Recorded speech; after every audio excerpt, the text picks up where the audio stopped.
তার নিজের প্রেম আর সমর্পণের উপর সম্পূর্ণ আস্থা থাকে, তাহলে শুধু মায়া কেন? সংসারের সৃষ্টিকর্তা, পালনকর্তা আর বিনাশকারী ত্রিদেব সেই বিশ্বাসকে খণ্ডন করতে পারেন না মাতা। সমগ্র সংসারকে সেই বিশ্বাসের সামনে নতমস্তক হতেই হয়। অদ্ভুত বুদ্ধি তোমার সীতা।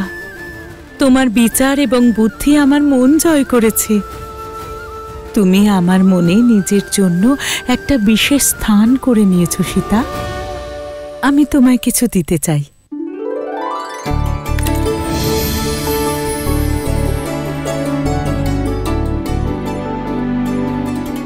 এই দিব্য আভূষণ নাও সীতা। এ আমি স্বয়ং দেবতাদের কাছ থেকে লাভ করেছি।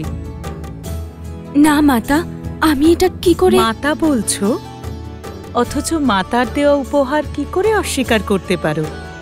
মাতা পিতার দেওয়া আভূষণ ভবিষ্যতে সংকট আসলে কন্যাকে সাহায্য করতে পারে। তুমি যদি ভবিষ্যতে বিপদে পড়ো, এগুলো তোমার কাজে লাগবে সীতা।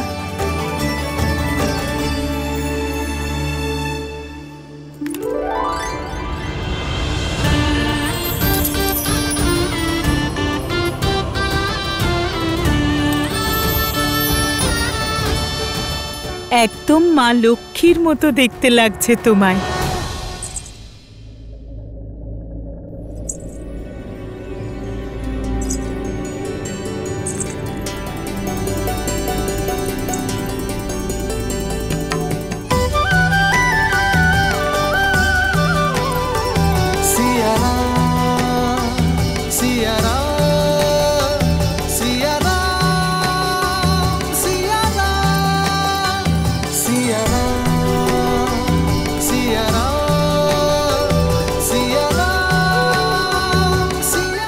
মাতা উপহার দিলেন তাই?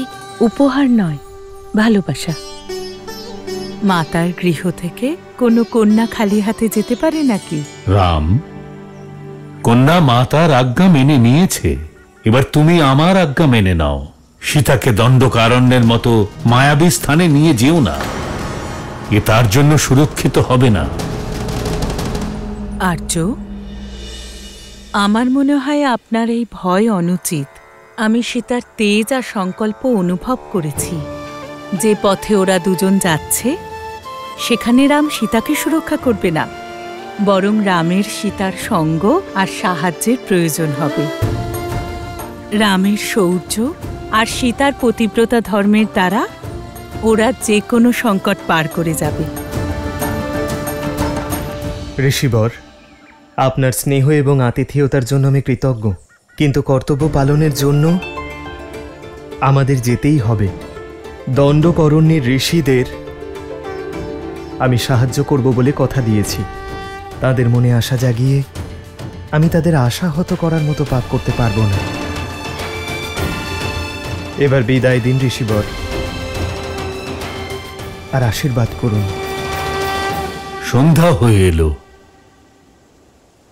এই সময় দণ্ডকারণ্যে যাওয়া উচিত হবে না। আজ তোমরা সবাই এখানেই থেকে যাও। কাল প্রভাতে নবসূর্যোদয়ের সঙ্গে সঙ্গে নতুন যাত্রা আরম্ভ করো। যথা আজ্ঞা ঋষিবর।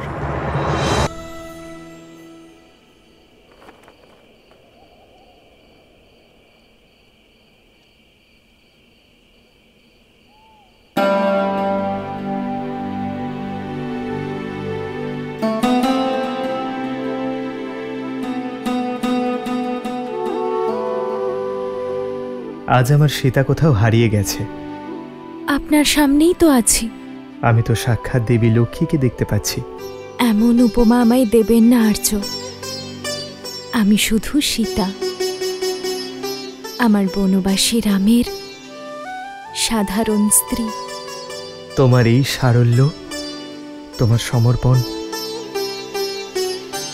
তোমাকে অসাধারণ করে তোলে সীতা। পবিত্রতা এবং সৌন্দর্যের মোহনা তুমি। সত্যি তোমাকে পাওয়া আমার সৌভাগ্য।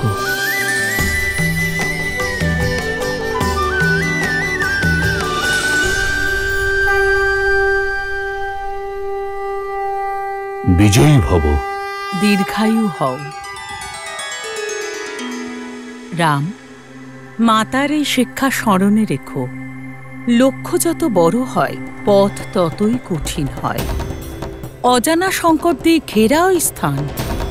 তোমাদের সতর্কতা আর সঙ্গ এটাই কবচ। এক মুহূর্তের জন্য অসাবধান হবে না কিন্তু। অবশ্যই মাতা।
সীতা!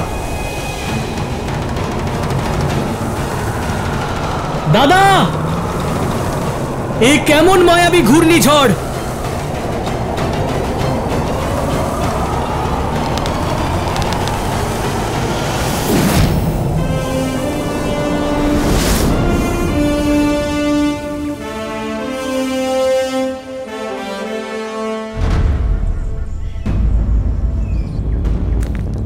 দাদা, ওই দেখো।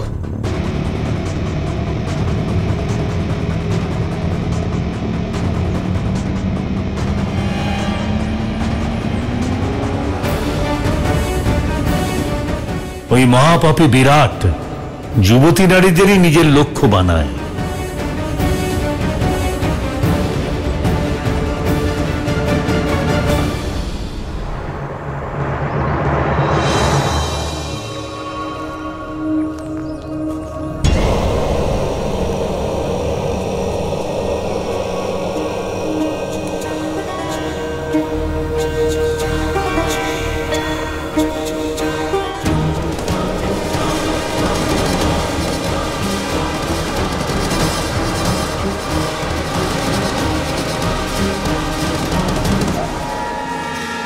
খরের সেনাদলের অন্যতম সদস্য বিরাটের আতঙ্কে সম্পূর্ণ দণ্ডকারণ্য সন্ত্রস্ত। জানি না কত মানুষের সর্বনাশ করেছে এই মহাপাপী। একে সুযোগ নয়, বধ করা আবশ্যক। আমাদের বিরাজকে বধ করতেই হবে লক্ষণ।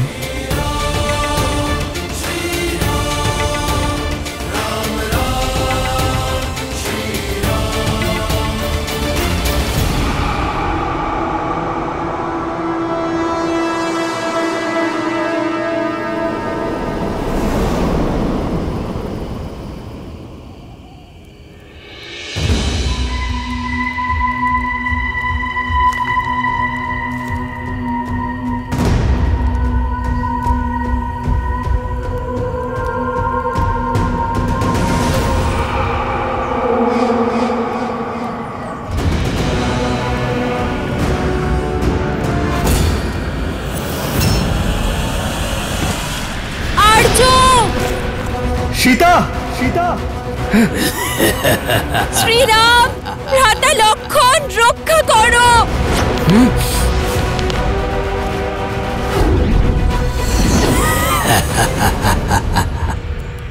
দাদা, এই যে মায়াবী। সীতা!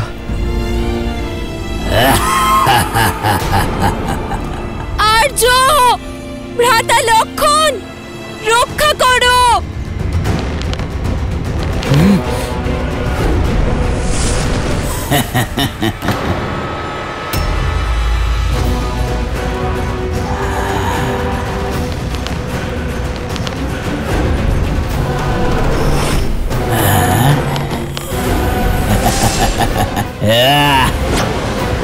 সীতা! আর্য! সীতা! ওঠো সীতা।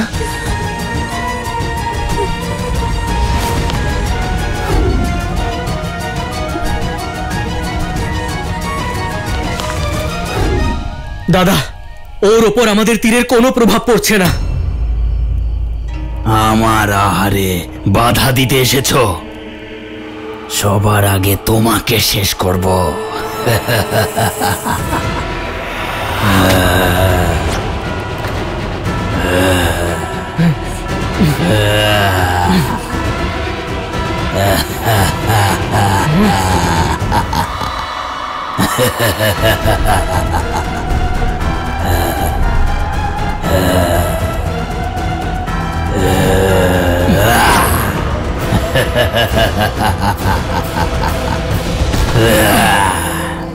বড় দুঃখদায়ক আর কষ্টকর বিনাশ হবে তোমাদের।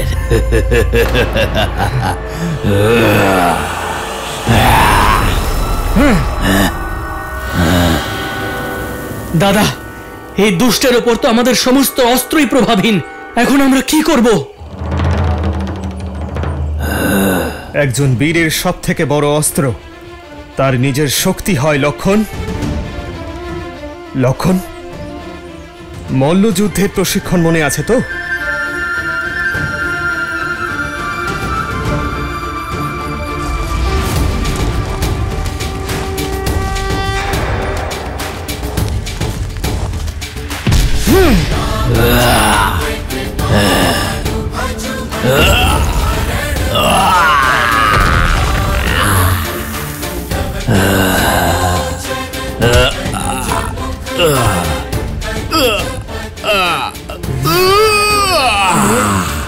আমি এভাবে মরব না। আমি অভিশাপ পেয়েছি। আমার মুখ্য প্রাপ্তি এভাবে ঘটবে না। কোনো লাভ হবে না এসব করে।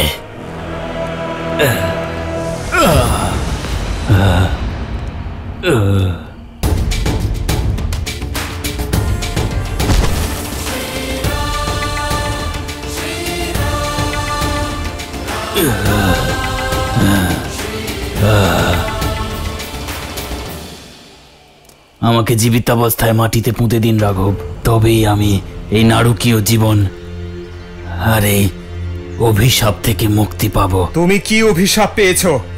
নিজের পরিচয় দাও। আমার নাম টুমরু, এক গন্ধর্ব। আমি এক অভিশাপের জন্য এই রাক্ষসে পরিণত হয়েছি।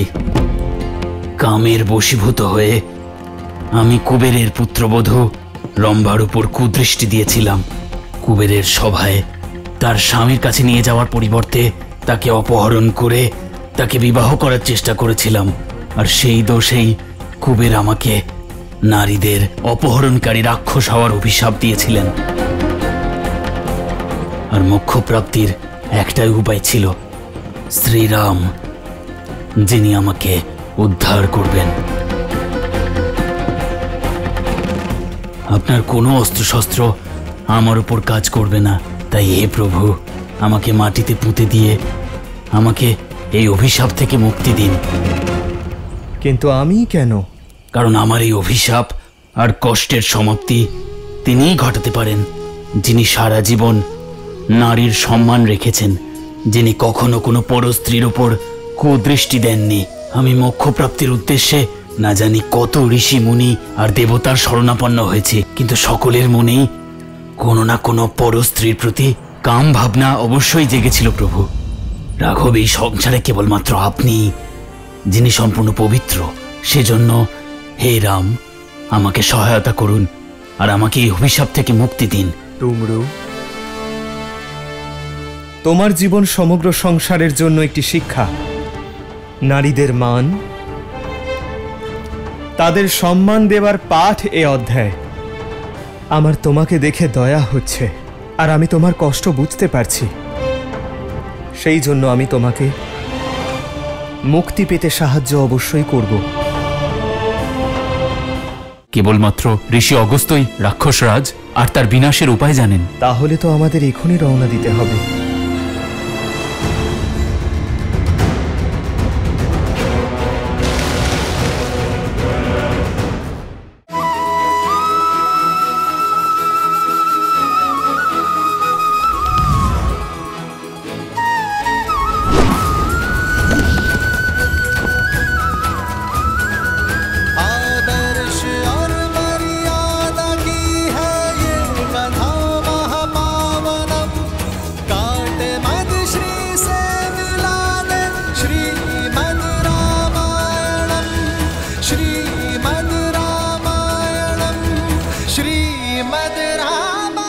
আপনি ধন্য মর্যাদা পুরুষোত্তম রাম।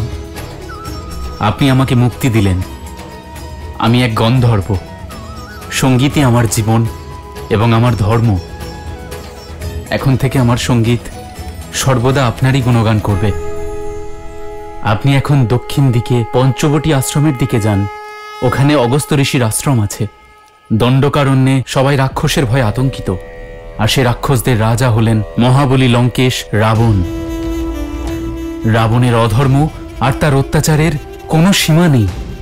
এই দণ্ডকারণ্যে না জানি কত নরখাদক ছেড়ে রেখেছে সে। আর এই রাক্ষস সেনার প্রধান হল খড়, যে রাবণের ছায়া হয়ে নিজের ভাই দূষণকে সঙ্গে নিয়ে সবাইকে আতঙ্কিত করে ধর্ম আর মর্যাদার বিনাশ করছে। অধর্ম আর পাপের এই মায়াজাল থেকে বাঁচতে ধর্ম আর পুণ্যের স্থাপনার জন্য প্রভু আপনার ঋষি শরভঙ্গের পরামর্শ প্রয়োজন। তিনিই আপনাকে ঋষি অগস্ত্যর কাছে নিয়ে যাবেন। একমাত্র ঋষি অগস্ত্যই রাক্ষসরাজ এবং তার বিনাশ সম্পর্কে জানেন। শীঘ্র যান রাম। ঋষি শরভঙ্গ তাঁর প্রাণ আপনার সঙ্গে দর্শন করার জন্যই বাঁচিয়ে রেখেছেন। তাহলে তো আমাদের এখনই রওনা দিতে হবে।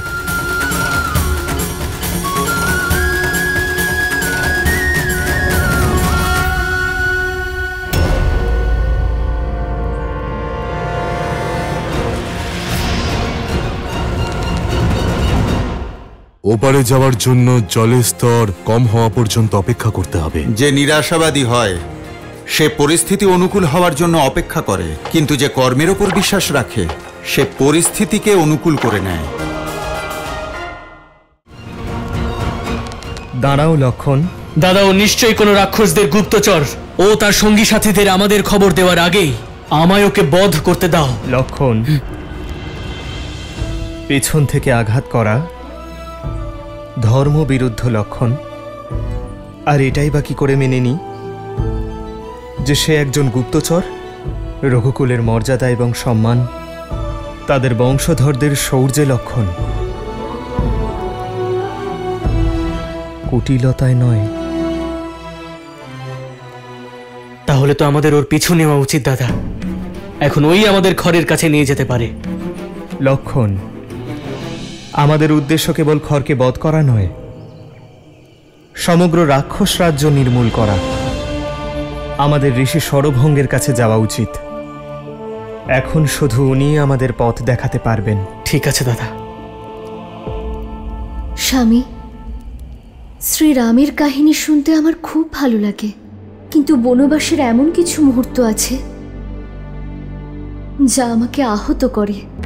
আমি বুঝতে পারছি দেবী, কিন্তু বৃক্ষ ছায়ার সুখ তখনই অনুভব করা যায় যখন ব্যক্তি তীব্র রোদে অনেকক্ষণ ধরে তার শরীরকে পোড়ায়। এ কথা সংসারের জন্য এই কারণে আবশ্যক, কারণ তা সংসারকে এই শিক্ষা দেয় যে কষ্ট এক বৃহৎ উদ্দেশ্য সাধনের পথ হতে পারে। আপনি সঠিক বলেছেন, কিন্তু মোক্ষ লাভের পর বিরাট যে সকল সংকটের কথা বলেছিল সেগুলো কি? উদ্দেশ্য যত পবিত্র হয় সেই পথও ততটাই কঠিন হয়। আর শ্রীরামের উদ্দেশ্য তো সংসারে অশুভকে বিনাশ করে শুভ শক্তির প্রকাশ ঘটানো, অধর্মের নাশ করে ধর্ম স্থাপন করা। আর এই যাত্রা তো সবেমাত্র শুরু হয়েছে দেবী। আপনি এটা জেনে রাখুন যে শ্রীরাম দণ্ডকারণ্যের ভেতরে নয়, সংকটের এক মায়াজালের ভেতর প্রবেশ করছেন। বিরাট তো কেবলমাত্র এক অভিশাপের কারণে দানব হয়েছে, কিন্তু এমন অনেকে আছে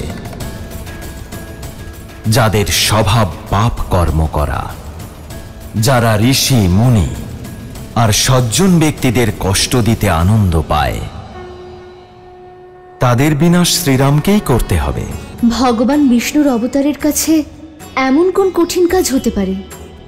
উনি চাইলে এক মুহূর্তে রাবণের অভিমান আর তার পাপের বিনাশ করতে পারেন। দেবী, রাবণের শক্তি যদি অসীম হয়, তার সৈন্যবল যদি অতুলনীয় হয়, তাহলেও সামনে নারায়ণ আছেন, যার তেজ অলৌকিক। আর সেই তেজের সামনে এই ব্রহ্মাণ্ডের কেউ দাঁড়াতে পারে না। তবে এটা ভুলে যাবেন না যে এই সময়ে শ্রীরামের রূপে নারায়ণ মানুষ রূপে অবতীর্ণ হয়েছেন, আর তাকে যা করতে হবে তা মনুষ্য জীবনের সীমার মধ্যে থেকেই করতে হবে, মর্যাদার সঙ্গেই করতে হবে। কারণ একমাত্র মর্যাদাই শ্রীরামকে ধরিত্রীলোকের নিবাসী করেছে। মানুষ রূপে পাঠিয়েছেন সেই মানুষ যিনি কষ্টও পাবেন, যাকে কঠিন পরিস্থিতির সম্মুখীন হতে হবে, যার শত্রুও থাকবে।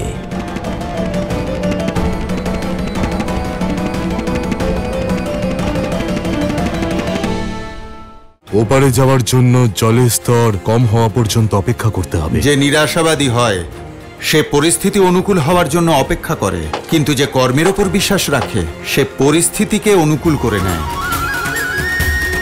রাম, আপনি এসে গেছেন।